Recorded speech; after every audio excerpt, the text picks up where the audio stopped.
The 24-member panel from the United Nations and the chemical weapons watchdog has looked into 9 separate attacks in 3 different provinces of Syria over a 2-year period.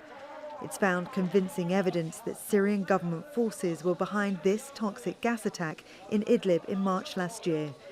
It says a bomb dropped from a high altitude hit the ground and released a toxic substance. Witnesses and hospital staff identified the smell and symptoms of chlorine gas. It's the 3rd time the panel has found Syrian government forces responsible for chemical attacks on civilians. It also found that ISIL forces used sulfur mustard gas. In 5 cases, it concluded there wasn't enough evidence to prove who was responsible. The UN Security Council is expected to discuss the report next week.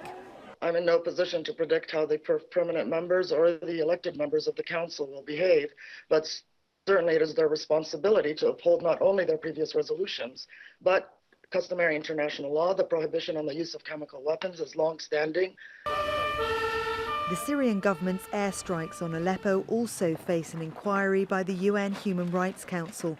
It wants the International Criminal Court to investigate the attacks. The situation should be urgently referred to the International Criminal Court.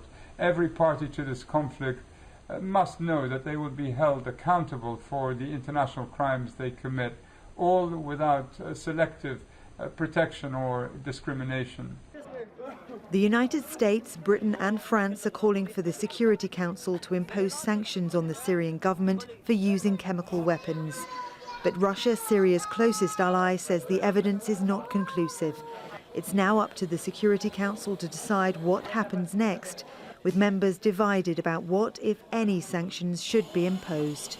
Victoria Gatenby, Al Jazeera.